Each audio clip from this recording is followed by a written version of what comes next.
pitching staff kind of came up clutch for you today, and the fact that Markle and Giblin didn't start the way maybe you expected, but finished out just the way you needed. What do you have to say about their being able to step up today? Yeah, that was it was big. You know, Connor coming up and giving us 5 innings there was outstanding. Falling behind early, but keeping things small.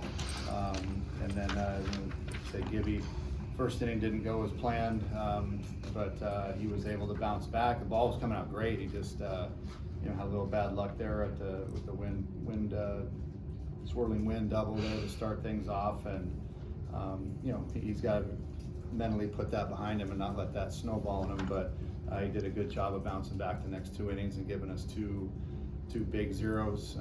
They got the first out there in the 9th off a kid that I didn't know was human coming into today. I mean, Loma Vida was torching us every day and swinging the bat really good, but we were able to figure out a way to get him out today. So that was a big out, and then Chief was able to finish. So seeing the ball come out of Giblin's hand well, was that the rationale behind letting him go out for second, the 3rd, and the 4th inning after that rough first inning? Yeah, and just we had some wounded soldiers down there, with Hunter Omelet's under the weather and was trying to gut it out, and that's why we hadn't thrown him the first 2 days. He's dealing with a respiratory issue and doesn't look great, just from a physical standpoint. It's like, man, you got to get some sleep and rest up and get healthy. But his credit, I'll give you what I got, coach. Try to give you an inning, but we had him up and going, and understood that he wasn't feeling great down there still. So we had to try to have get some length out of those 2 guys and try to get Gibby to give us another inning. And the way he looked coming out the second inning, it's like we try to stretch him one more, and he did great that inning. I'm like, man, keep him rolling.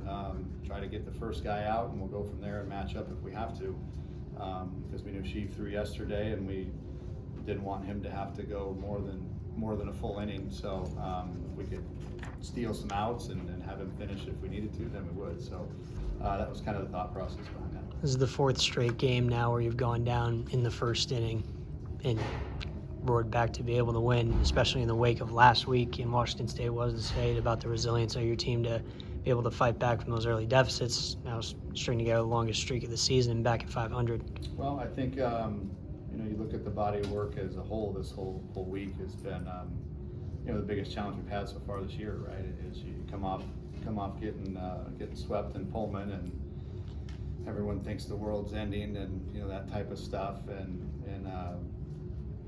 we don't have a Friday night starter, we don't have a Saturday starter, so to speak. We got Jax Ryan's out for the year, we got Newt's probably out for the year, we got all these injuries going. It's like, man, who do we have left? And then all of a sudden we look up and we got 4-0 week under our belt against some pretty good teams. So we'll take it, but I think it's hopefully just the start of these guys starting to trust their abilities and come with the mindset of ready to play every day. And again, I've never asked for perfection. We're not going to be perfect. Things are going to be ugly at times, but just keep battling, keep fighting. And this was a great bounce back week for these guys. And then from that standpoint, Coach, offensively, like you just said last week in Pullman, last week not going the way you want to, but it seemed like the bats maybe started to heat up more, and then going into Vegas, do you feel that even though those were losses offensively, that was kind of what you've been looking for from your team? We had a lot of base runners last weekend, runners in scoring position. We didn't do as well as we'd like, and 2-strike hitting needs to be better, but they've made some pretty good adjustments this week, off a pretty good pitching staff in Cal that we struck out 3 times today, and 6 yesterday and the day before. So I can take that. I can live with that. Guys starting to put the ball in play with 2 strikes. Good things happen. It's just a mindset, mentality, and hopefully we can continue to come with that approach, and at worst case put the ball in play with 2 strikes, but early in the count looking to do damage. Can you talk a little bit more about the resiliency that this team has shown since last week, where you go get swept in a big Pac-12 series, and then you're down in 4 consecutive games, you come back, you lose all those starters, just the team as a whole, how much fight they've shown the last week or so? It's been great to see, but rather than sit here and praise, it's like, man, those are the expectations, right? So we're not in this situation. Maybe if we come with that intensity 2 weeks ago. Maybe we're sitting in first place right now, who knows? But you know, those are the expectations, and it's a much better brand of baseball, a much more fun brand of baseball, and it's a lot more fun to be around when guys are coming with that type of mindset and aggression toward playing the game the right way. So, but again, it does take guys willing to bounce back from being knocked down, which they did last week. So hopefully we can keep it going. The guys were just sitting in here telling us they're having more fun. Is that something that you've seen with the team overall these last 4 games, having a little bit more smile on their faces? Yeah, I mean, I think to me that's how, you know, I'm not sitting here asking guys to be militant and regimented and not have fun, but being, in my mind, everyone's definition of fun is different. My mind of fun is being aggressive and coming out ready to go and go attack somebody when you're playing. To me, that's fun, not sitting back and waiting and being timid. That's when you get beat, you know. And like I said, at the end of the day, the results are we've come out on top the last 4 games, but just the brand of baseball has been so much better. And to me, that's what's important. If we continue to come with that aggressive style of play and be on the hunt for something good to happen, then I can live with the results. Just last night you told us how the hitting with runners in scoring position, runners on in general, had been dismal. Now today with 8 guys getting hits, everyone getting on base, what does it say to the team to be able to adjust and adapt? They're growing, they're getting better. So I think that's, again, I give all the credit to the players. You know, they're buying into what we're selling, and they're the ones out getting it done. So again, it takes that shift in mindset. Yes, I'm going to get this done, versus oh no, what if I don't? Chip, turn the page on that, man. You know, you're the guy that's going to get it done, and start having confidence in yourself. So yeah, they're starting to get better at it. 2 starts this weekend and 2 home runs for Raymond Lance. See, forcing your hand a little bit with the lineup this upcoming week? It's certainly a nice addition, you know, to where he is a guy that the guys like, you know, when he's in the lineup, and they get behind him, and you know, as long as he continues to do what he's doing, I mean, he like I said, I'll be the first to admit he probably deserved a shot a little bit prior to this, but you know, the fact that he's now contributing and in there, I think he definitely needs is going to be, yeah, forcing my hand to keep him in there at times and mix him in and out, and at least give us another bat that is fresh off the bench, where I don't have to ask him to pinch hit off a guy without having an at bat in 2 weeks. That's tough to do, man. And you know, can continue to mix them in. And there's other guys that I feel bad that I haven't gotten in there. You know, Josiah Cromway, Trey Newman. You know, these guys that are good players. That again, put them in. Someone's got to come out, and it's that's the challenge for me. And that's I've always wanted good problems in that department. I got it now. So it makes my nights a little bit less sleep, because I'm waking up trying to figure out who I'm going to put in here and there and get in playing time and keep it sharp. So, but like I said, good problems to have. Talking on Connor Marco's performance today, it's his 3rd consecutive quality start. Are these the kind of performances that you kind of expected from him during these stages of the season?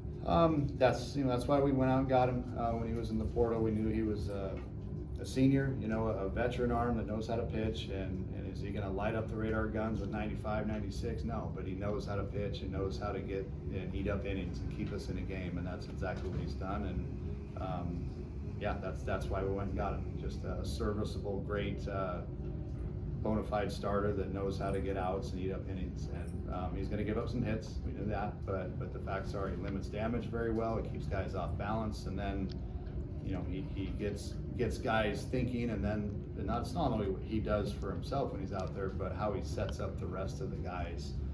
When you have Jonah throwing the way he's been throwing, a little bit more life and ride on his fastball, it makes that even play harder when guys have been seeing change-ups. Come on, you know, fastball away, change-up, and then you come in with another guy, a little bit of life on his ball. It kind of helps him as well. So can't say enough about what he's done for the entire staff. Collectively, the production that you've gotten out of Kianvu, not only today but this season, even not as a regular starter, has been impressive. What have you seen from him in the day-to-day that's kind of allowed him to stay ready when his opportunities arise? you know, there's another guy that deserves to play more than he has. And when you look at the outfield, it's a crowded outfield. You know, Harris Williams, Isaiah Jackson, Nick McLean. You know, Kean Vu has just sat there and waited his turn, and every time I call upon him, he produces and does well. And that's a guy that will start getting more playing time. Do you have no doubt he'd get to that last out on that diving catch? I'm glad he did. What is it about, from what you know, his process, whether it be mentally or in practice every day, that he kind of shows to have you kind of believe that he's going to be ready each and every time? You know, he's bought into what we're doing, and he understands his role and his situation. He understands where he fits in this team, and he understands he's a big piece, and I'm going to call upon him, you know, probably in the most crucial times of the game. And he's ready for it. And I can't say enough. I don't know what he is pinch hitting this year, 4 or 5 or 4-6 or something, but that's tough to do. He just continues to produce and be outstanding in that department, and then to go out and play the defense that he does. You know, he's a bona fide center fielder that's, you know, sitting by me a lot. But like I said, that kid, he's going to start playing a little bit more. The contributions that you got from him, Lance, Mario DeMera, 3 guys who weren't really expected to get starting playing time at the start of the season, and now they've really fueled your turnaround in 4-0 week. What, from your perspective, has, I guess, allowed them to kind of be those anchors? Right? I mean, I think, you know, we've had a couple of injuries, and we've had some things not go our way, I guess. Referring back to last weekend, where we had to stir things up a little bit. And these guys have waited long enough, and it's their turn. And sometimes the guys that are running out there every day need a reminder that, hey dude, your job's not safe. You know, even though we run you out there every day, you better not get complacent, or somebody else is going to take your job, and they're going to be the ones that start playing every day. So, you know, don't get too comfy. And for me, that's hard to take starters out of the lineup because of what they've done, but other times it's necessary. And to a fault, I haven't done that probably as often as I should so far this year, but I'm still learning, and maybe this is that type of team where you got to keep guys on edge by playing other guys and keep mixing them in. So, you know, Lancer and Vu and Mario's starting to get more and more comfortable. You see it every game he's out there. He's starting to get more comfortable. So, and starting to contribute and come up with some big hits. It's great to see those guys contributing. How important is this week going to be in terms of, you don't have one game between now and next Friday, for the pitching staff getting a chance to reset them after a lot of guys went beyond what they normally go this weekend?